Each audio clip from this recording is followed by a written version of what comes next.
Pro kabaddi league season లో భాగంగా ఈ రోజు Haryana Steelers versus Patna pirates మధ్య మ్యాచ్ జరిగింది. ఈ మ్యాచ్ కు ముందు వీళ్ళ హెడ్ టు హెడ్ ఎలా ఉందంటే ఇరు టీంలు సిరీ 5 మ్యాచ్లు గెలిచిండ్రు. మరి ఈ మ్యాచ్ లో హర్యానా స్టీలర్స్ పాట్నా పైన గెలిచి తన ఆధిక్యాన్ని ఒక మ్యాచ్ ఎక్స్ట్రా పెంచుకుంది. అంటే 6 మ్యాచ్లు హర్యానా గెలిస్తే పాట్నా 5 మ్యాచ్లు గెలిచింది. ఇంకా ఈ మ్యాచ్ లోని హైలైట్స్ ఎలా ఉన్నాయి, ఎవరికి అవార్డు లభించింది అనేది ఇప్పుడు వీడియోలో తెలుసుకుందాం.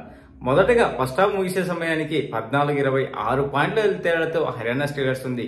అలాగే మ్యాచ్ ముగిసే సమయానికి కూడా 32-37 5 పాయింట్ల తేడాతో మ్యాచ్ విజయం సాధించింది. ఈ మ్యాచ్ లో హర్యానా స్టీలర్స్ నుంచి రైడర్లు, డిఫెండర్లు మంచి పర్ఫార్మెన్స్ ఇస్తే పాట్నా టీం నుంచి డిఫెండర్లు ఈరోజు ఫెయిల్ అయ్యారు.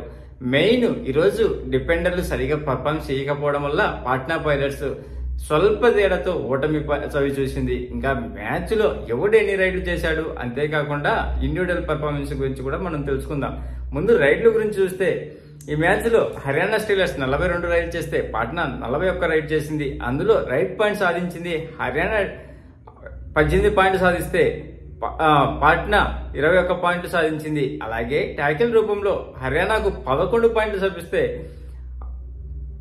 హర్యానాకు 11 పాయింట్లు సాధిస్తే పాట్నా 5 పాయింట్లు మాత్రమే సాధించింది. ఆల్అౌట్ రూమ్ లో ఇరు టీములకు 2 పాయింట్లు లభించేవి. ఎక్స్ట్రా రూపంలో హర్యానాకు 6 పాయింట్లు లభిస్తే పాట్నాకు 4 పాయింట్లు మాత్రమే సాధించింది.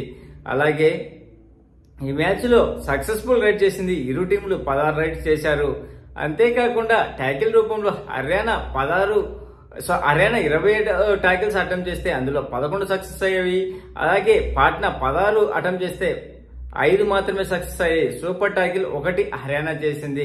ఇంకా ఈ మ్యాచ్ లో ఇండివిజువల్ పర్ఫార్మెన్స్ చూస్తే ఒకసారి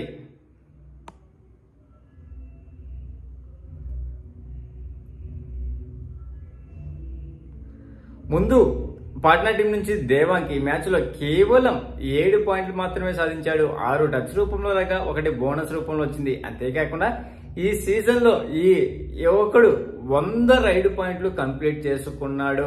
అంతేకాకుండా దీపక్ 2 ట్యాకిల్ పాయింట్ చేస్తే అయాన్ 7 రైడ్ పాయింట్ చేశాడు. అందులో ఆ టచ్ రూపంలో రాగా 1 బోనస్ రూపంలో వచ్చింది. సందీప్ 2 పాయింట్లు సాధించాడు, 1 టచ్ రూపంలో, మరొకటి బోనస్ రూపంలో. శుభం షిండే ఈరోజు రైడింగ్ లో మెరిచాడు. డిపెండ్ లో కాకుండా 2 పాయింట్లు సాధించాడు, 1 టచ్ రూపంలో లాగా, మరొకటి బోనస్ రూపంలో వచ్చింది. అంకిత్ 2 ట్యాకిల్ పాయింట్ చేశాడు. అలాగే సుధాకర్ ఈరోజు సబ్స్టిట్యూట్ గా వచ్చి ఏకంగా 3 పాయింట్లు సాధించాడు. అందులో 2 టచ్ రూపంలో, 1 బోనస్ రూపంలో సాధించినాడు ఈ తమిళ కుర్రాడు. అలాగే నవదీప్ 1 ట్యాకిల్ పాయింట్ చేశాడు. ఇంకా హర్యానా టీం నుంచి చూస్తే శివం పత్రే ఈ మ్యాచ్ లో 5 రైడ్ పాయింట్ సాధించాడు, 2 టచ్ రూపంలో, 3 బోనస్ రూపంలో వచ్చినవి. సంజయ్ 2 ట్యాకిల్ పాయింట్ నమోదు చేశాడు. జయదీప్ ఫస్ట్ 1 ట్యాకిల్ చేసిన తర్వాత ఇతనికి ఇంజూర్డ్ అయ్యి కోర్టు నుంచి బయటికి పోయి మళ్ళీ వచ్చిన తర్వాత ఇంకొక ట్యాకిల్ పాయింట్ చేశాడు. తను ఈరోజు జయదీప్ ను చూస్తే దెబ్బ తగిలిన సింహానికి ఎలా బయటకు వచ్చి శ్వాస వదులుతుందో సేమ్ అలాగనే ఈరోజు గ్రౌండ్ లో అలాగనే తిను అద్భుతమైన పర్ఫార్మెన్స్ చేశాడు. తర్వాత వినయ్ అవసరమైనప్పుడు మాత్రం పాయింట్లు తెచ్చాడు. ఎక్కువ ఈరోజు ఎంటీ రైడ్లు చేయడానికే ఎక్కువ ప్రిఫరెన్స్ ఇచ్చాడు. ఓవరాల్ గా వినయ్ ఈ మ్యాచ్ లో 6 రైడ్ పాయింట్ సాధించాడు. అందులో 5 టచ్ రూపంలో రాగా 1 బోనస్ రూపంలో వచ్చింది. వినయ్ ఈ రోజు మ్యాచ్ లో టోటల్ 20 రైడ్ చేస్తే అందులో 5 రైడ్స్ మాత్రమే సక్సెస్ అయ్యి, స్ట్రైక్ రేట్ మాత్రం 30. కాకపోతే ఎప్పుడు రిక్వైర్డ్ ఆ టైంలో పాయింట్ తీసుకొని వచ్చి హర్యానాకు విజయం సాధించాడు.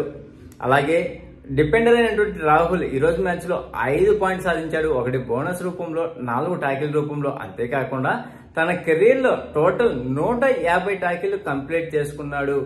తర్వాత మహమ్మద్ రిజాచియానే ఈ రోజు కూడా ఆల్రౌండర్ పర్ఫార్మెన్స్ చేశాడు. రైడింగ్ డిపార్ట్మెంట్ నుంచి 3, డిపెండింగ్ నుంచి 3 పాయింట్లు సాధించాడు.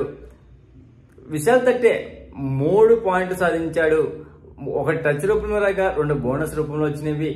గేమ్ చేంజర్ అవార్డు వినయ్ కి లభిస్తే టాకిల్ ఆఫ్ ది మ్యాచ్ లభించింది రాహుల్ సేత్వాల్కు. అలాగే Patna pirates moment of the match లభించింది మహమ్మద్ రిజాచియానికి. ఇంకా ఈ మ్యాచ్ గెలిచిన తర్వాత ఏ టీం ఏ పొజిషన్ ఉందో ఒకసారి చూద్దాం. మొదటి ప్లేస్ లో హర్యానా స్టీలర్స్ 9 మ్యాచ్లకు గాను 7 గెలిచి 2 ఓడిపోయి 36 పాయింట్లతో ఫస్ట్ ప్లేస్ లో ఉంటే, సెకండ్ ప్లేస్ లో పునేరి పల్టన్ 9 మ్యాచ్లకు గాను 5 గెలిచి 2 ఓడిపోయి 2 టైతో 33 పాయింట్లతో సెకండ్ ప్లేస్ లో ఉంది. యూ ముంబా 9 మ్యాచ్లకు గాను 5 గెలిచి 3 ఓడిపోయి 1 టైతో 29 పాయింట్లతో థర్డ్ ప్లేస్ లో ఉండగా, పాట్నా పైరేట్స్ 9 మ్యాచ్లకు గాను 5 గెలిచి 4 ఓడిపోయి 28 పాయింట్లతో ఫోర్త్ ప్లేస్ లో ఉంది. దబాంగ్ ఢిల్లీ 10 మ్యాచ్లకు గాను 4 గెలిచి 5 ఓడిపోయి 1 టైతో 27 పాయింట్లతో ఫిఫ్త్ ప్లేస్ లో ఉండగా, తెలుగు టైటాన్స్ 8 మ్యాచ్లకు గాను 5 గెలిచి 3 ఓడిపోయి 26 పాయింట్లతో సిక్స్త్ ప్లేస్ లో ఉంది. జైపూర్ పింక్ ప్యాంథర్స్ 8 మ్యాచ్లకు గాను 4 గెలిచి 3 ఓడిపోయి 1 టైతో 25 పాయింట్లతో సెవెంత్ ప్లేస్ లో ఉండగా, బెంగాల్ వారియర్స్ 8 మ్యాచ్లకు గాను 3 గెలిచి 3 ఓడిపోయి 2 టైతో 23 పాయింట్లతో ఎయిత్ ప్లేస్ లో ఉంది. తమిళ తలైవర్స్ 8 మ్యాచ్లకు గాను 3 గెలిచి 4 ఓడిపోయి 1 టైతో 21 పాయింట్తో నైన్త్ ప్లేస్ లో ఉండగా, యూపీ యోధా 8 మ్యాచ్లకు గాను 3 గెలిచి 5 ఓడిపోయి 20 పాయింట్లతో 10th ప్లేస్ లో ఉంది. బెంగళూరు బుల్స్ 9 మ్యాచ్లకు గాను 2 గెలిచి 7 ఓడిపోయి 13 పాయింట్లతో 11th ప్లేస్ లో ఉండగా, గుజరాత్ జైన్స్ 9 మ్యాచ్లకు గాను 2 గెలిచి 7 ఓడిపోయి 12 పాయింట్లతో సెకండ్ ప్లేస్ లో 12th ప్లేస్ లో లాస్ట్ లో ఉంది. అంతేకాకుండా ఇప్పటి వరకు రైడింగ్ డిపార్ట్మెంట్ చూస్తే అసు మాలిక్ 114 రైడ్ పాయింట్లతో అగ్రస్థానంలో ఉంటే, సెకండ్ ప్లేస్ లో దేవాంగ్ 100 రైడ్ పాయింట్లతో ఉన్నాడు. అలాగే అర్జున్ 91 రైడ్ పాయింట్లతో థర్డ్ ప్లేస్ లో ఉండగా, పవన్ కుమార్ సార్వత్ 88 రైడ్ పాయింట్లతో ఫోర్త్ ప్లేస్ లో ఉన్నాడు. అలాగే అజయ్ చౌహాన్ 83 రైడ్ పాయింట్లతో ఫిఫ్త్ ప్లేస్ లో ఉండగా, ఇంకా డిపెండింగ్ విభాగం నుంచి చూస్తే గౌరవ్ ఖత్రి పునేరి పల్టన్ టీం నుంచి 37 ట్యాకిల్ పాయింట్లతో అగ్రస్థానంలో ఉంటే, మహమ్మద్ రిజా చదులు 31 ట్యాకిల్ పాయింట్లతో సెకండ్ ప్లేస్ కు ఏకపాకాడు. ఈ రోజు చేసినటువంటి 3 ట్యాకిల్ వల్ల థర్డ్ ప్లేస్ లో సుమిత్ 29 ట్యాకిల్ పాయింట్లతో ఉంటే, ఫోర్త్ ప్లేస్ లో రాహుల్ సెత్వాల్ 29 ట్యాకిల్ పాయింట్లతో ఫోర్త్ ప్లేస్ లో ఉన్నాడు. ఈ మ్యాచ్ లో రాహుల్ 4 ట్యాకిల్ పాయింట్ చేయడం వల్ల ఫోర్త్ ప్లేస్ కు వచ్చాడు. అలాగే జితేందర్ యాదవ్ 27 ట్యాకిల్ పాయింట్లతో ఫిఫ్త్ ప్లేస్ లో ఉన్నాడు. ఇది ఇప్పుడు ఉన్నటువంటి మ్యాచ్ లోని హైలైట్స్. మెయిన్ ఈ రోజు పాట్నా ఓడిపోవడానికి డిపెండెంట్లు సరిగా పర్ఫార్మ్ చేయకపోవడం వల్ల మ్యాచ్ ఓడిపోయింది. అంతేకాకుండా దేవాంగ్ సరైన టైంలో రైడ్ చేయకుండా అడ్వాన్స్ ట్యాకిల్ కోసం ఇతను కూడా ప్రయత్నించి ఎక్కువసేపు కోర్టు నుంచి బయట ఉండడం వల్ల మ్యాచ్ ఓడిపోవడానికి ముఖ్యమైన కారణం. ప్లీజ్ ఫ్రెండ్స్, లైక్ చేస్తే లైక్ చేయండి, కొత్తగా వచ్చిన వాళ్ళు సబ్స్క్రైబ్ చేయండి. Thank you. Signing off your Mahindra.